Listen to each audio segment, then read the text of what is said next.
নির্যাতিতা ও ধৃত নিরাপত্তারক্ষীর বয়ানে মিল। নিরাপত্তারক্ষীর ঘরে গণধর্ষণের অভিযোগ। পুলিশকে নিরাপত্তারক্ষীর ঘরের বিবরণ নির্যাতিতার। আরো একবার আপনাদেরকে এবার জানাবো, নির্যাতিতা এবং ধৃত নিরাপত্তারক্ষীর বয়ানে মিল পাওয়া গেছে। নিরাপত্তারক্ষীর ঘরে গণধর্ষণের অভিযোগ সামনে আসছে। প্রতিনিধি অমিত এই মুহূর্তে আমাদের সঙ্গে রয়েছেন, সরাসরি অমিতের কাছে যাব। অমিত, পুলিশকে নিরাপত্তারক্ষীর ঘরের বিবরণ দেয় নির্যাতিতা এবং সেই মিলকে এবার খুঁজে পাওয়া যাচ্ছে।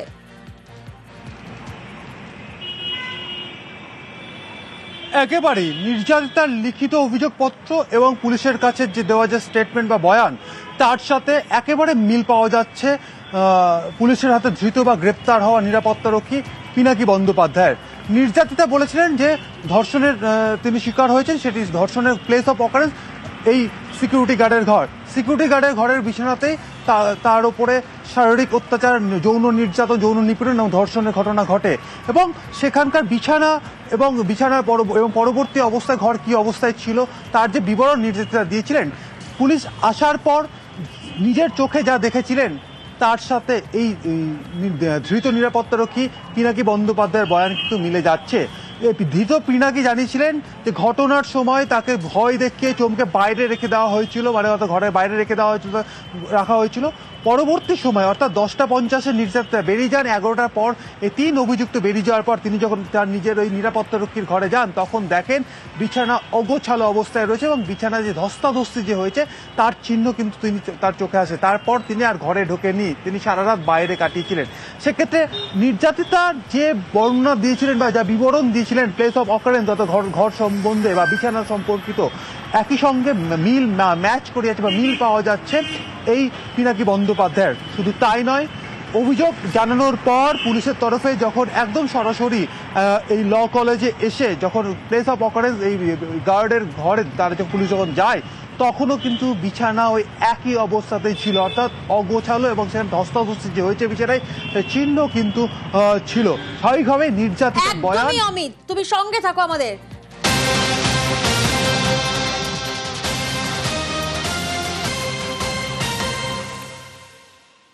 একের পর এক চাঞ্চল্যকর তথ্য সামনে আসছে। এবার নজর রাখবো কুকীর্তির পর ঠান্ডা মাথায় বাঁচার প্ল্যান। আরো একবার আপনাদেরকে জানাবো, এই কুকীর্তির পর ঠান্ডা মাথায় বাঁচার প্ল্যান ঠিক কিভাবে করলো। গ্রেফতারির আগেই আইনি পরামর্শ মনোজিতের। রয়েছেন আমাদের সঙ্গে অমিত, এই জায়গা থেকে একটু বোঝার চেষ্টা করব কিভাবে ঠান্ডা মাথায় বাঁচার প্ল্যান কষেছিল।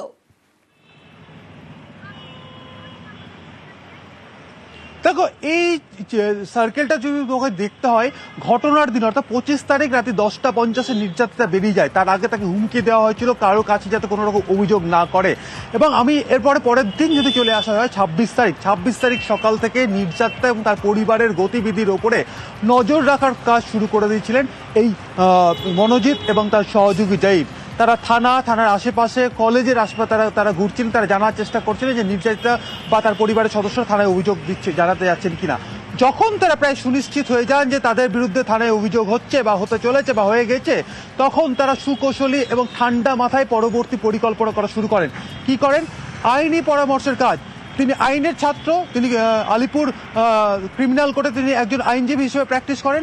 সেক্ষেত্রে তিনি যে অপরাধ করেছেন, এই অপরাধ থেকে বাঁচার ক্ষেত্রে আইনি পরামর্শ ভীষণভাবে জরুরি। সেই জায়গায় তার যে সিডিআর পাওয়া গেছে, অর্থাৎ যে সিডিআর থেকে আমরা প্রথম দিনই খবর করেছিলাম যে ভাইস প্রিন্সিপালকে 26 তারিখ সকালবেলা তিনি ফোন করেছিলেন এই মনোজিৎ। এবার আরও একটি নাম্বারে তথ্য উঠে আসছে, একজন আইনজীবীকে ফোন করেছিলেন এমনটাই সূত্রের দাবি। সেক্ষেত্রে আইনি পরামর্শ নেবার জন্যই ঠান্ডা মাথায় মনোজিৎ এক আইনজীবীকে ফোন করেছিলেন যে কি করা উচিত, কি করবে, কারণ তার বিরুদ্ধে অভিযোগ হচ্ছে। সেক্ষেত্রে ঘটনা সম্পর্কে হয়তো তিনি বলেছিলেন বা আর কি কথা বলেছে সমস্তটা এই মুহূর্তে তদন্ত সাপেক্ষ। তবে সিডিআর বা কল ডিটেলস রেকর্ড যা পাওয়া যাচ্ছে, সেক্ষেত্রে এখনো পর্যন্ত সূত্রের দাবি একজন আইনজীবীকে তিনি ফোন করেছিলেন আইনি সহায়তা বা আইনি পরামর্শ পাওয়ার জন্য। কারণ তিনি নিজে আইনজীবী, ক্রিমিনাল কোর্টে তিনি প্র্যাকটিস করেন, একজন অপরাধ করেছেন। সেক্ষেত্রে তিনি বুঝতে পেরেছেন যে তার বিরুদ্ধে পুলিশ ব্যবস্থা নিতে পারে। ভিকটিম অলরেডি থানা পৌঁছে গেছে বা পৌঁছে যাচ্ছে। সমস্তটা যখন তিনি জানতে পারছেন এই নজরদারি বা গতিবিধির উপর নজর রাখার পর, সেই জায়গায় ঠান্ডা মাথায় আইনজীবীকে ফোন করেছেন, তথ্য উঠে আসছে। একদমই অমিত, সিট তদন্তের অগ্রগতির রিপোর্ট তলব করলো কলকাতা হাইকোর্ট এবং সিট তদন্তে আস্থা নির্যাতিতার বাবার।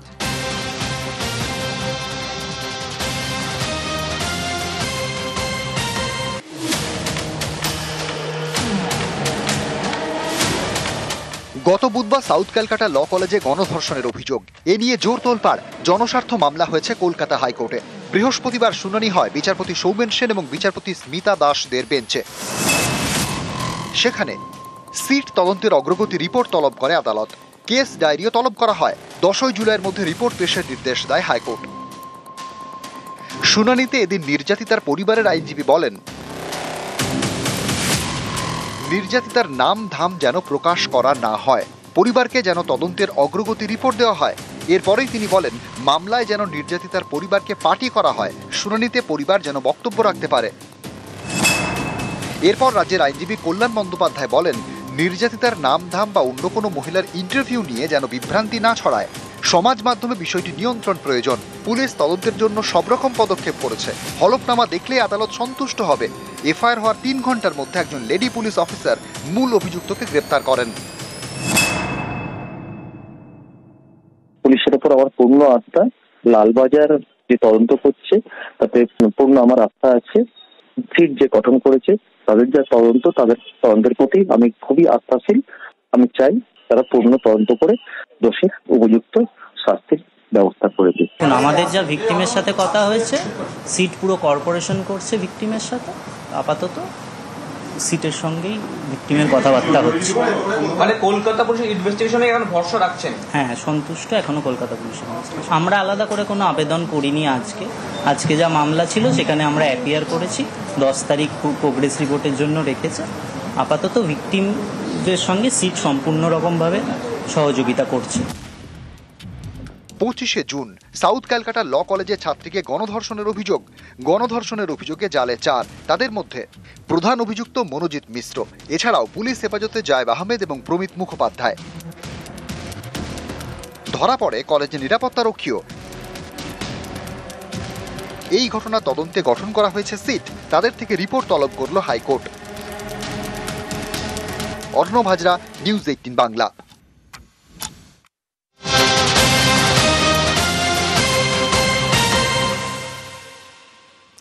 কল্যাণ মদনের কসবা মন্তব্যের জের, যেখানে সেখানে মুখ খোলা নিয়ে কড়া বার্তা তৃণমূলের। মুখ খুলে বিতর্ক না বাড়ানোই কড়া নজর শীর্ষ নেতৃত্বের। ইতিমধ্যেই এই বিষয়ে কড়া বার্তা শীর্ষ নেতৃত্বের। দলীয় নেতা কর্মীদের মুখ না খোলার বার্তা দেওয়া হয়েছে। প্রথম সারির একাধিক নেতাকেও চুপ থাকার নির্দেশ দেওয়া হয়েছে। যা বলার দলের বাছাই করা নেতারা বলবেন। পার্টি লাইন মেনেই কথা বলার নির্দেশ নেতাদের। অর্থাৎ এবার এই ঘটনায় কল্যাণ এবং মদনের কসবা মন্তব্যের জের, যার জেরে এবার কড়া বার্তা দেওয়া হয়েছে তৃণমূলের তরফ থেকে। মুখ খুলে বিতর্ক না বাড়ানোই কড়া নজর শীর্ষ নেতৃত্বের।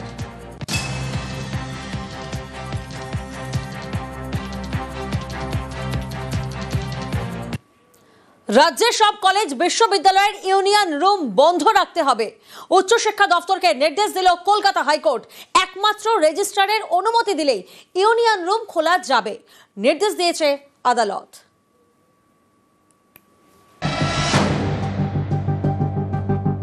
25 জুন কসবার ল কলেজে গণধর্ষণের অভিযোগ। পড়ুয়াকে ইউনিয়ন রুমে নির্যাতন করা হয় বলে অভিযোগ। অভিযোগের ভিত্তিতে গ্রেপ্তার 4। এ নিয়ে জোর তোলপাড়। এরই মধ্যে বৃহস্পতিবার কলকাতা হাইকোর্টে ছিল একটি জনস্বার্থ মামলার শুনানি। সেখানে বিচারপতি সৌমেন সেন এবং বিচারপতি স্মিতা দাস দে উচ্চশিক্ষা দপ্তরকে নির্দেশ দেন, রাজ্যের সমস্ত কলেজ বিশ্ববিদ্যালয়ের ইউনিয়ন রুম চিহ্নিত করে বন্ধ করতে হবে।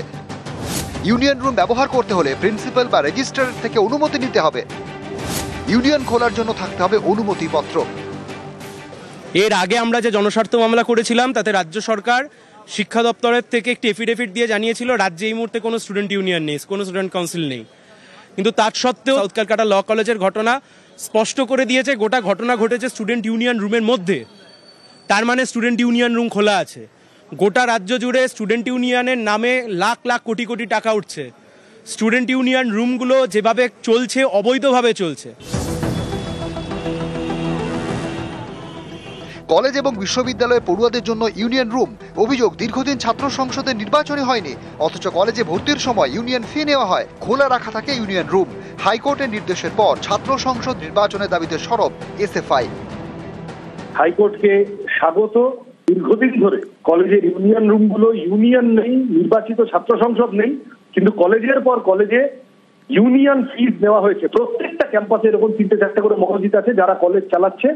একদম প্রিন্সিপাল থেকে ফার্স্ট ইয়ারের ছাত্র সবাই এদের ভয় তটস্থ। এদেরকে একেবারে ঘাড় ধাক্কা দিয়ে কলেজ থেকে বার করা উচিত। অবিলম্বে ছাত্র সংসদ নির্বাচন করা উচিত। একটা প্রশ্ন চিহ্ন থেকে যাচ্ছে কোথাও, যে আমরা সন্দেহ আছে, কারণ পশ্চিমবঙ্গে যে রাজ্য সরকার চলছে, তৃণমূল শাসিত যে রাজ্য সরকার চলছে, সেই রাজ্য সরকার হাইকোর্ট থেকে সুপ্রিম কোর্টের কোনো নির্দেশকেই তারা মান্যতা দেয় না। তাই আগামী দিনে কি অবৈধ যে ইউনিয়ন রুম বা ইউনিয়নের ছেলেপুলেরা থাকে তাদেরকে নিষিদ্ধ করতে পারবে আদৌ রাজ্য সরকার? একটা ইউনিয়ন রুম কোনো পলিটিক্যাল পার্টির হতে পারে না। একটা ইউনিয়ন রুম সাধারণ ছাত্রছাত্রীদের জন্য হয় এবং সেটা তারাই নিয়ন্ত্রণ করে। আজকে একটা ইউনিয়ন রুম থেকে একটা সাধারণ ছাত্রের বিভিন্ন রকম কাজ হয়, বিভিন্ন প্রয়োজনে বিভিন্ন বিষয়ে স্টুডেন্টস ইউনিয়নে কিন্তু সবার আগে সাহায্যের জন্য এগিয়ে আসে। আমি নিশ্চিতভাবে তাকিয়ে রয়েছে আগামী শুনানি 17 জুলাই যে পরবর্তী শুনানি আছে তার দিকে। নিউজ 18 বাংলা।